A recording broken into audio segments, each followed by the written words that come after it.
Realmente hay quienes sostienen que hoy ya es viejo hablar de izquierda o hablar de derecha, que quedó anacrónico, ¿no? Bueno, no sé qué tanto, porque aparentemente, exacto.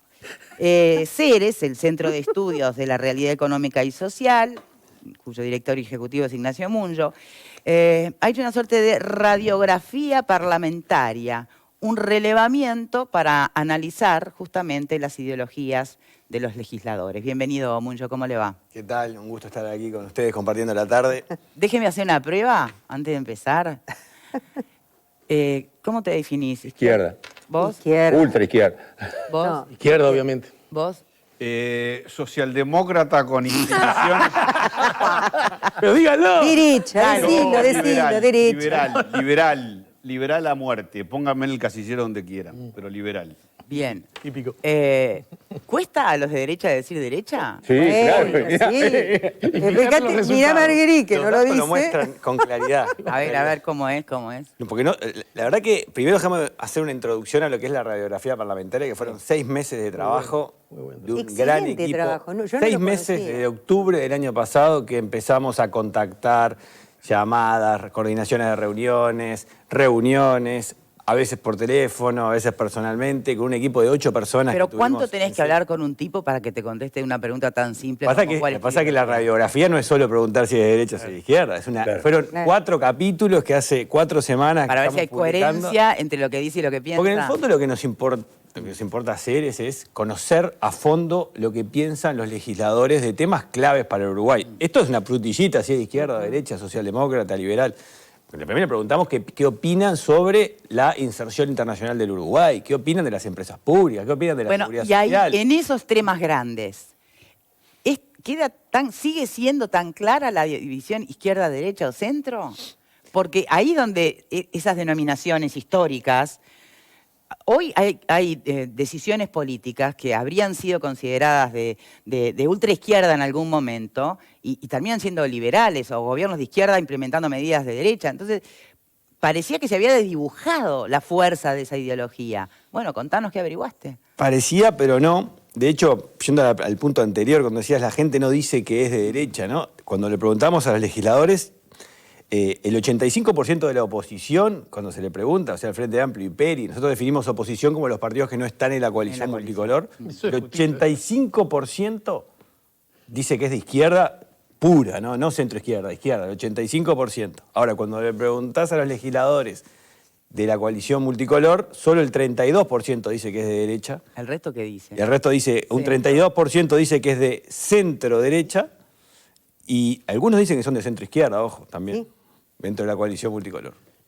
O sea, es muy claro el contraste, ¿no? Mientras la oposición te dice el 85% Tenés que pasar los nombres, ¿no? que es de izquierda, el oficialismo, toda la coalición, solo el 5% dice que es de derecha y hay una parte muy grande que dice que es de centro-derecha, de 32%. Ah, solo un 5% derecha. Y hay muchos que no responden. Hay 31% que no responde. Dentro de... Y el que no responde, ¿por qué no responde? Porque no se siente identificado con ninguna de las categorías. Y eso, Pero hay integra muchos que- una coalición de gobierno. Bueno, pues no se siente encasillado en ninguna de esas categorías, ni de derecha, ni de izquierda, ni de centro-derecha. Es más pragmático. ¿Esos son los más jóvenes? No me dé nombres, pero... esos No que necesariamente, no necesariamente. ¿No? No Somos necesariamente. nosotros los jóvenes. No, pero me parece muy interesante lo que dice Victoria, si ese grupo de legisladores que no contesta, a propósito de esas definiciones, si integran o no integran la coalición de gobierno. Sí, la mayoría de los que no contestan son de la coalición de gobierno. El Digamos. 31% de los que no contestan. Es más, dentro de la oposición no hay ninguno que no conteste. Exacto. Ninguno. Es interesante. Ahora, también más allá de esta pregunta que obviamente a la gente le interesa, el proceso para nosotros fue espectacularmente enriquecedor, ¿no? Porque cubrir a los 31 miembros del Senado, incluyendo a la vicepresidenta, lograr contactar y responder estas preguntas, que es un cuestionario largo que lleva por lo menos media hora, 40 minutos de responder, el 95% de los diputados. Solo quedaron 4 o 5 diputados que no fue posible por la pandemia y al final tuvimos que cerrar. Pero no es que dijeron explícitamente no vamos a responder, sino que por problema de agenda se fue postergando y en un momento dijimos basta porque había que cerrar. Pero la vocación estuvo de contactar al universo. 95% logramos responder. Ahora, cuando Muchos de ellos, yo en persona hice las preguntas a propósito, para tener un intercambio muy, muy rico de opiniones en temas centrales para el país. O sea, recuerdo, por ejemplo, cuando en persona nos juntamos con el senador Óscar Andrade en Ceres a hacer esta radiografía y tuvimos 2 horas discutiendo. 2 horas de muy rica discusión, obviamente con matices para un lado, para otro. El senador Olesker lo mismo, Pero, el senador Manini lo mismo. Las que personalmente me tocó hacer, porque todo el equipo hay que cubrir 150 entrevistas de estas, que son, repito, 40 minutos, 1 hora, porque las preguntas que iban no era si sos de izquierda o si sos de derecha, no. ¿Qué opinás de entregar, por ejemplo, dar una renta básica y transitoria para las familias más vulnerables? Me sorprendió las respuestas ahí, pero le puedo hacer una pregunta, porque ¿puedo? ¿No? Sí. El valor de una encuesta donde la persona se tiene que autodefinir, la percepción de la autodefinición ya es todo un cuestionamiento, ¿no? De acuerdo a qué piense de sí mismo, no está a veces directamente relacionado con lo que es en la realidad. Puede haber votado con la derecha toda su vida y definirse de centro-izquierda. Es probable que eso pase. Entonces, el valor de la autodefinición es una de las preguntas. Pero eso pasa en todos los órdenes de la vida, Y el otro cuestionamiento que es para relativizar es qué entiende cada uno por centro, por derecha, por centro-derecha o por izquierda. ¿Hay confusión en eso? Y claro, contesto yo, pero creo que hay confusión en eso, o no sé si confusión, pero hay matices en cuanto a cómo se siente cada uno. ¿Qué es ser de izquierda para Alfredo García? Seguramente no es lo mismo exactamente qué es ser de izquierda para Está lleno de Sergio Andreoli. ballistas en el Frente Amplio, por ejemplo. por ejemplo. Por eso yo pregunto, si se desdibujaron en algún momento las ideologías o hubo apropiaciones. Hay autoidentificación clara, no se desdibuja, las ideologías existen, están presentes y Sí, se traducen estoy de acuerdo. también en las políticas, en las visiones individuales. Eso es otra cosa interesante de la encuesta. Porque esto es lo que opina cada senador o cada diputado individualmente considerado. Después las votaciones aparecen las disciplinas partidarias, lo que vota el partido, pero lo que cada uno está convencido que es lo mejor, nosotros lo tenemos, lo analizamos y obviamente lo presentamos a nivel de promedios. Pero es cómo se autopercibe Ahí va, me él. interesa lo de la autopercepción. Pero eso siempre Usted, ocurre. ¿Cómo se ubica? Y después ¿Qué también siempre ocurre? No, siempre ocurre que uno se autopercibe Pero, obvio muy que buena persona y los demás opinan muy mal de uno. Así que No, pero no es- eso que tú decís Pero, Selva, siempre ocurre. no es Hay la un opinión. fenómeno de Yo sé autopercepción. que siempre ocurre y no es cualquier persona. Es cómo se percibe alguien que está en el Parlamento, si es de izquierda o si no es de izquierda. Él habría que correlacionarlo con lo que ha votado, cómo ha sido su comportamiento. A ver si como él se autopercibe es la realidad. Yo creo que ahí puede haber. Esa era una pregunta, además no es una afirmación. puede ser. Hay un comentario interesante porque esta encuesta que hicimos tenía un antecedente similar, no de tal magnitud que se había hecho hace años atrás en Nuevo Siglo con el equipo de Nelson Fernández en el Parlamento anterior, en el 2016. Y esta misma pregunta de autoidentificación ideológica la pudimos comparar cómo cambió con respecto al Parlamento anterior. Y es interesante porque ahora, cuando hablamos de liberal, socialdemócrata, la categoría individualmente considera que hay mayoría, la minoría mayor en el Parlamento actual es liberal. O sea, hay 32% de los legisladores que se dice que son liberales y hay solo un 19% que se dice que son socialdemócratas. En el Parlamento anterior, en el periodo previo, era un 36% de socialdemócratas y solo un 14% de Pero eso liberales. era por el peso del Frente Amplio. Y bueno, obviamente. pero hay, además de los partidos, una identificación mucho más liberal ahora que en el Parlamento anterior y mucho menos socialdemócrata que en el Parlamento anterior. Después el resto de las categorías son parecidas. Los que decían que eran socialistas en el Parlamento anterior eran 32%, ahora son 30%. Los que decían que eran comunistas en el Parlamento anterior Ahí también cambió. era 7%, ahora son 3%. O sea, una reducción, por más que haya votado mejor.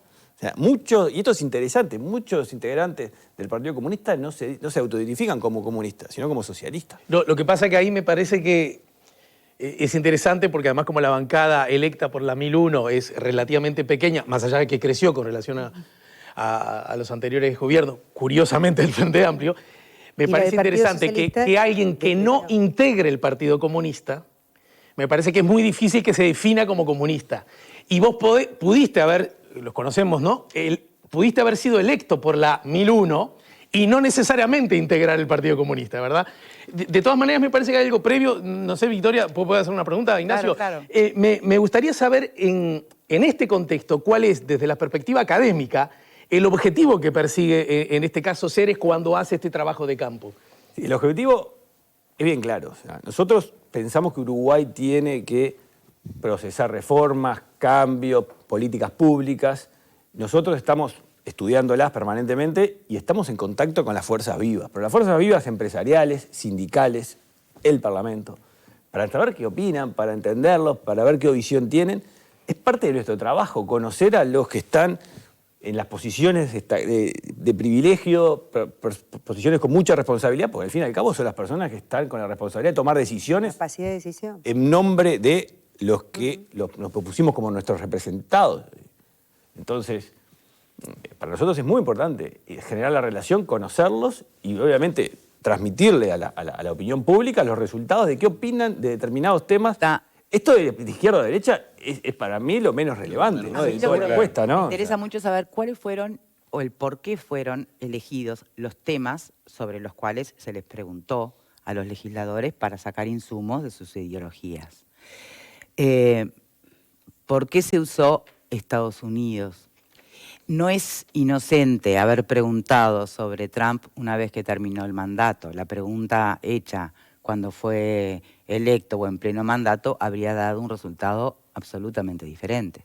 No, pues ya cuando empezamos estaba muy cerca de las elecciones y ya estaba pandemia. No se hizo esta pregunta en el momento de mayor popularidad de Trump, que fue prepandemia, entonces no hay ahí una intencionalidad. También queríamos comparar con esa pregunta también se hizo en la encuesta anterior, que era de Hillary versus Trump. Con Hillary, en la elección. Sí. Más que nada una visión de, bueno, la relación Uruguay-Estados Unidos, la clásica discusión si los demócratas tienen menor relación con América Latina que los republicanos, si son más aperturistas comercialmente. No hay, en esa no hay tanto intención. ¿Y por qué se pensó en Estados Unidos? Y bueno, ¿No se pensó en Argentina, por ejemplo? La verdad que tuvimos que hacer un gran esfuerzo para acotarla, ¿no? Porque acá O Brasil. Es muy grande, o sea, hay muchas preguntas y tratar de abarcar un abanico lo más amplio posible, pero quedaron muchas afueras. Estados Unidos, la razón específicamente por esa era porque teníamos para comparar con la anterior. Claro. Nada más, no fue una intencionalidad especial, simplemente, bueno, ¿cómo ven el Uruguay con Estados Unidos? Otra pregunta que me sorprendió, yo felicito el trabajo. Además me parece que es muy interesante ver si hay o no hay coherencia o incoherencia en alguna de las respuestas, pero me sorprendió lo de la renta básica, porque casi 7 de cada 10 legisladores estarían a favor de una renta básica. ¿Por qué no se vota? Gran pregunta, porque esa digo, no 7 de cada 10, ¿no? Esa no es para mí. Ahora, hay que tener cuidado también cuando se pregunta renta básica, porque renta básica es un concepto que hay que llenarlo, ¿no? Renta básica solo significa una transferencia sin contrapartida, transferencia monetaria sin contrapartida. Ahora, entonces la pregunta siguiente es, ¿a quién se la da? ¿Por cuánto tiempo? ¿Y cuál es el monto? Y ahí aparecen todas las variaciones. Habrá muchos que dirán, bueno, la renta básica que propuso el Frente Amplio están refiriéndose acá. Otros dirán, no, yo estoy pensando en otra renta básica, porque recordemos que la renta básica está instalada mucho antes de la pandemia. Por supuesto. Y va a estar instalada mucho después de la pandemia. En el mundo. Yo creo que hay que discutirla. En el mundo está Yo creo instalada, personalmente que hay que discutirla porque... Y hay que asociarla con el futuro, con el trabajo. Con el trabajo. No con las...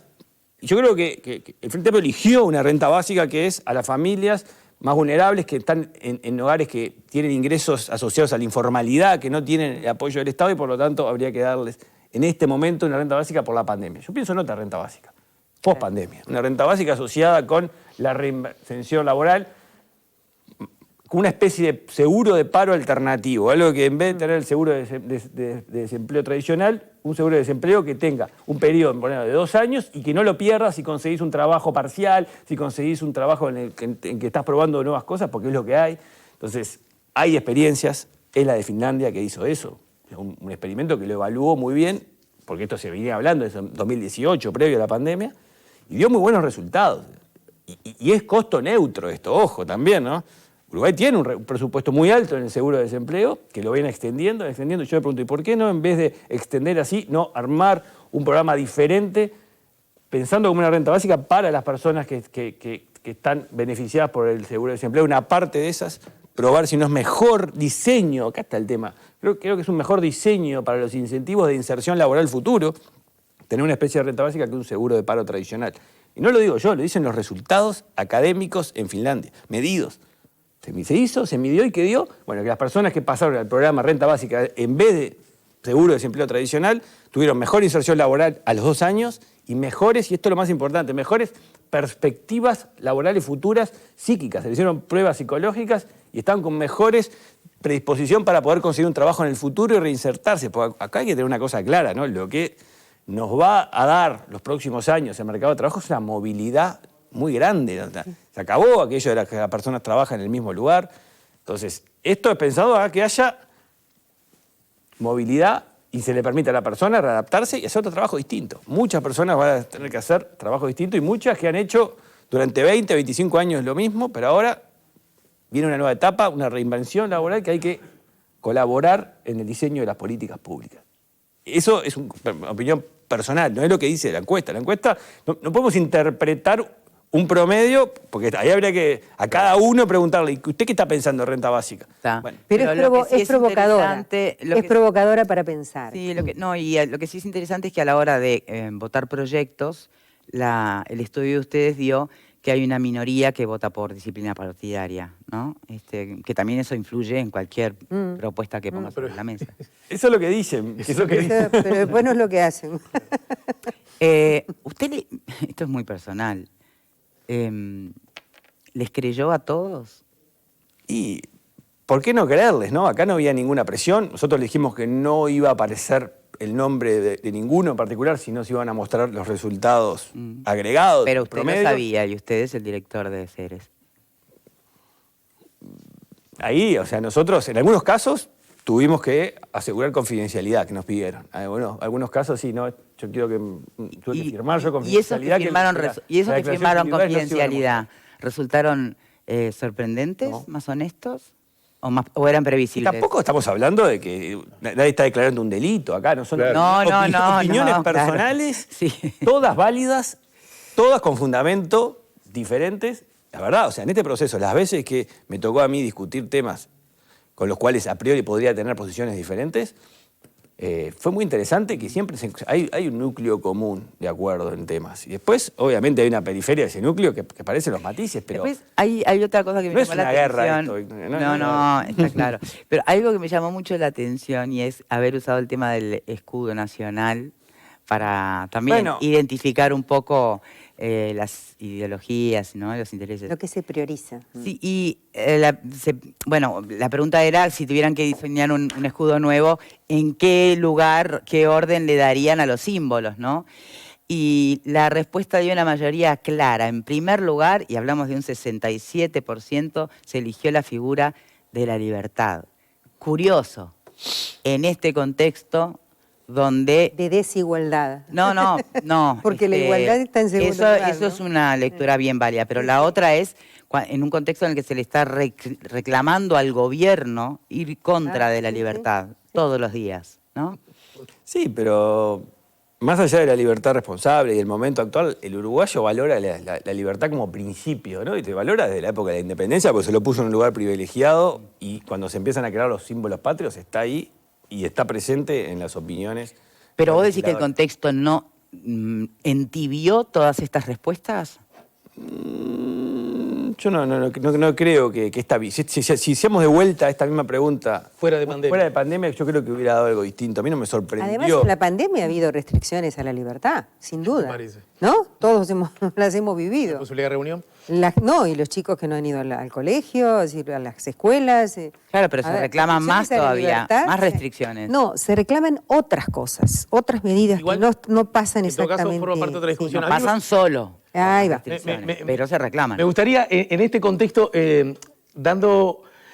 usando como puntapié inicial lo que vos señalaste, Ceres hace este trabajo en el marco de lo que entiende obligatorio para la nación, para la república, el diseño de políticas públicas, ver con qué elementos, a propósito de las fuerzas vivas, contamos. Desde ese lugar, le pregunto a Ceres entonces, a su director, esas políticas que inexorablemente, según tu mirada, Ignacio, el Uruguay deberá recorrer, sí o sí, esté gobernado más por derecha o más por izquierda, según entiendo, ¿En qué medida los resultados de esta encuesta ayudan a llevarlas a cabo o se transforman en un obstáculo para que ello ocurra? Buenísima la pregunta y hay resultados contundentes en esa línea. Uno, digo, el 71% de los legisladores de todos los partidos creen que Uruguay tiene que ir hacia una flexibilización de la posición de inserción internacional por fuera del Mercosur. 71%. Es cierto. La mayoría amplia dice que está bien el Mercosur, no nadie dice que nos vamos a cerrar de un portazo, pero que hay que explorar acuerdos comerciales por fuera de la región. Eso es un resultado de una política de apoyo grande a donde está yendo este gobierno. O sea, hay una amplia mayoría en el Parlamento que cree que hay que explorar otros caminos de inserción internacional para el bien del país. Otra, muy importante, la misma línea.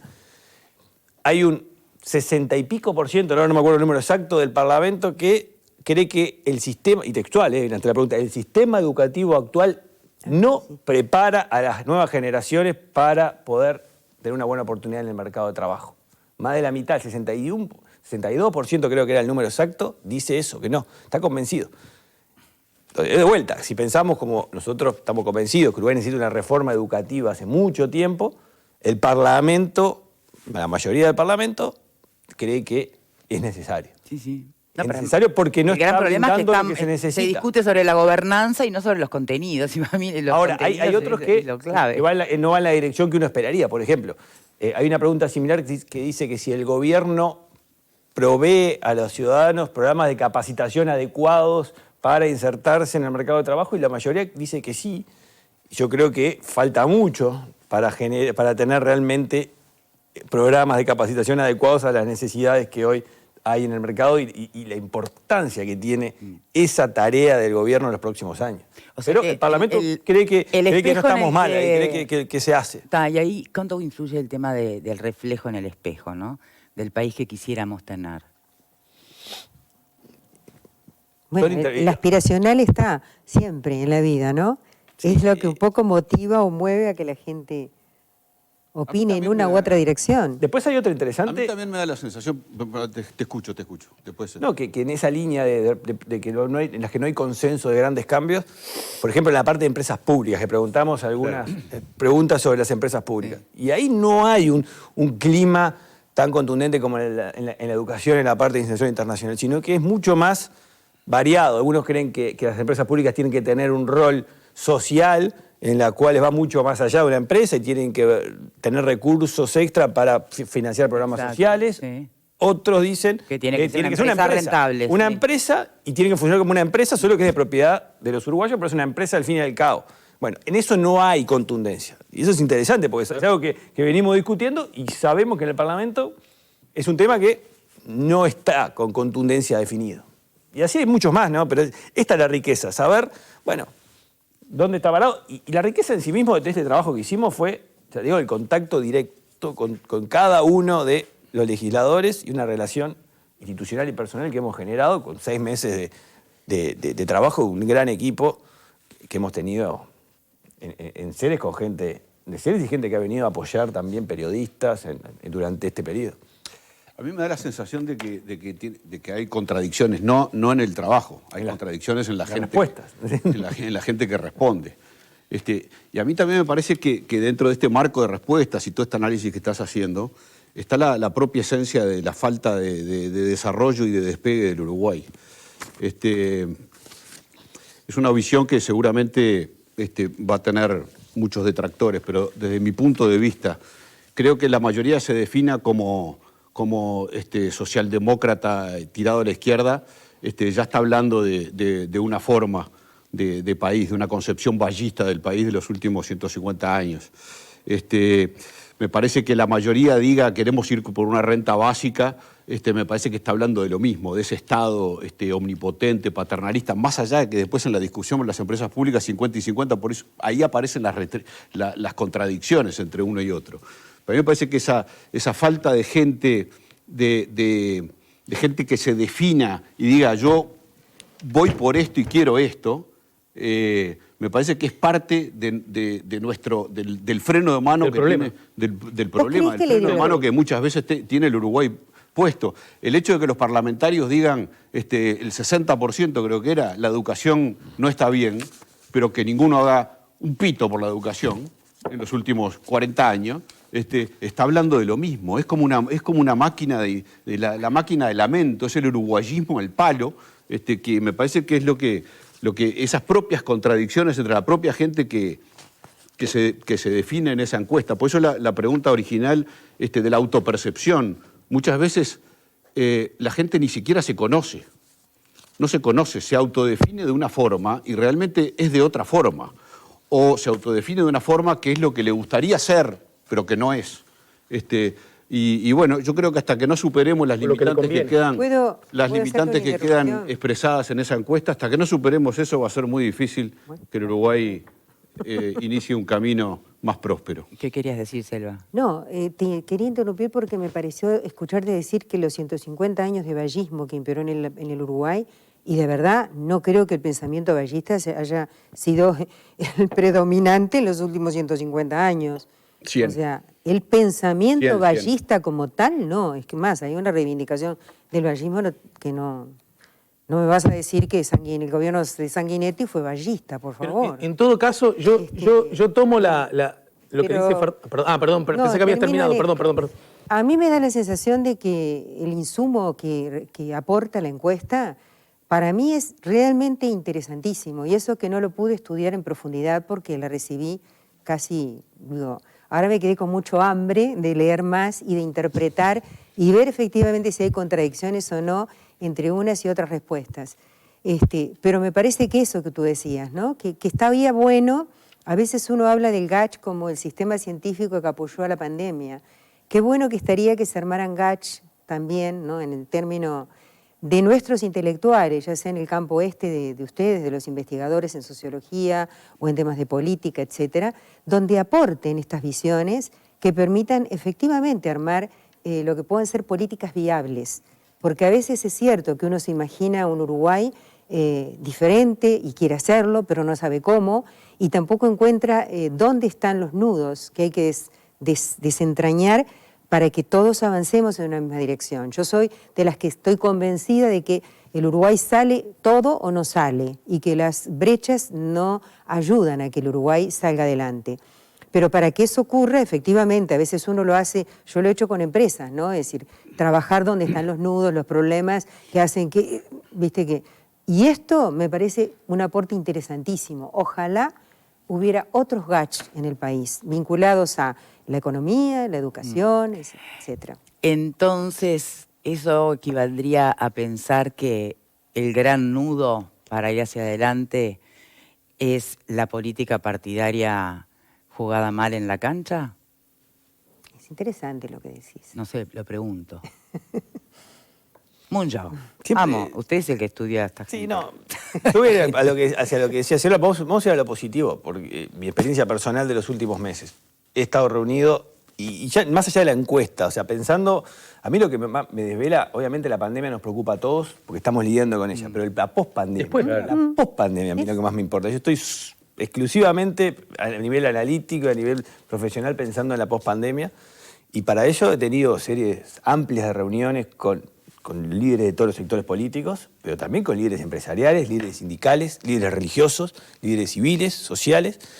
Y el tema que yo me gusta poner sobre la mesa es el futuro del trabajo en la pandemia, porque ese es un tema el cual he estudiado mucho en los últimos años y que tiene aristas que tocan a muchas de las políticas públicas, porque toca la educación, cuál es la educación que nos vamos a dar para el Uruguay, ahí toca la regulación laboral. Dicho sea de paso, es otra de las preguntas que hay, una línea clara. El 61% de los legisladores cree que hay que flexibilizar en alguna medida la regulación laboral para ese mundo post-pandemia.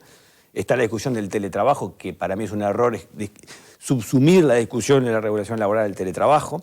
Pero el punto que quiero ir es que este proceso de encontrar un sentido de unidad nacional en temas que nos afectan a todos, la automatización, los cambios tecnológicos que afectan el futuro del trabajo, no son culpa de nadie. Acá no se puede echar la culpa a un partido, al otro que está en el gobierno. Es un fenómeno global que es inevitable, imparable. ¿Cómo va a lidiar el Uruguay con eso? ¿Cómo va a lidiar el mercado de trabajo en el Uruguay las personas? Es una agenda nacional. Es una agenda nacional que incluye regulación laboral, incluye educación y incluye capacitación. Cuando hablamos con los líderes, desde los más opuestos sectores políticos hasta los sindicatos, hasta las empresas, todos son conscientes de este tema Todos creen que hay que hacer cosas y no son muy distintas las cosas que creen que hay que hacer. Eso es lo que les puedo decir. El tema es la distribución de los presupuestos después para esas cosas. No, el tema es en las discusiones, pero hay un corazón, repito, hay un núcleo común que hay acuerdo. Para mí es una esperanza de que se puedan procesar y hay una gran oportunidad para el Uruguay en esta pospandemia para realmente poder generar de vuelta. Sí, pero vos tenés un ciclo de PCNT que crecimiento. ya anunció un paro general, por ejemplo, sobre reclamos y plataformas de hambre y demás, ¿no? Entonces, ¿qué tan sencillo? Por eso yo digo después las prioridades es dónde van los presupuestos. Pero tenés ¿no? Aunque si tú te sentás con Pereira, sin duda va a estar de acuerdo en que los desafíos pasan por donde tú estás señalando. Bueno, pero hay que insistir, hay que insistir. O sea, esto es un proceso, obviamente, después cada uno va a jugar su partido, pero tenemos que tener claro, y es bueno saberlo, y lo puedo decir de testimonio propio, que existe hoy, en algunos aspectos importantes, un consenso en el cual se puede ser Eso optimista. es una buena noticia. Se puede ser optimista porque el desafío del país es grande, no hay a quien echarle la culpa, esto es muy importante, no es esto por el gobierno del pasado, la herencia maldita, acá no hay herencia, que es un fenómeno global que afecta a todos, y si no se hacen cosas, y esto es lo más importante, ¿quién va a ser el que más va a perder? Las personas que tienen menores posibilidades de adaptarse, de formarse, de tener una educación, de tener herramientas para adaptarse en los distintos trabajos, de poder trabajar en los nuevos sectores. Los que no han tenido, porque la educación no se los dio, porque no tienen la capacidad, no tienen los recursos, van a ser los más perjudicados si no se está a la altura de los cambios que el país necesita. Entonces hay que mirar eso y hay que centrar las políticas hacia ese objetivo. Muy Muy bien. bien. Bueno, muchísimas gracias, Ignacio. Ha sido sumamente interesante. Daría para mucho más si tuviéramos tiempo. Ya buscaremos la excusa para volverlo a convocar. Un gusto. No, por favor, de verdad. Muchísimas gracias. Muchas gracias a ustedes. Al regreso de la pausa, lo conversamos aquí, ¿sí? Muchas gracias, ya venimos.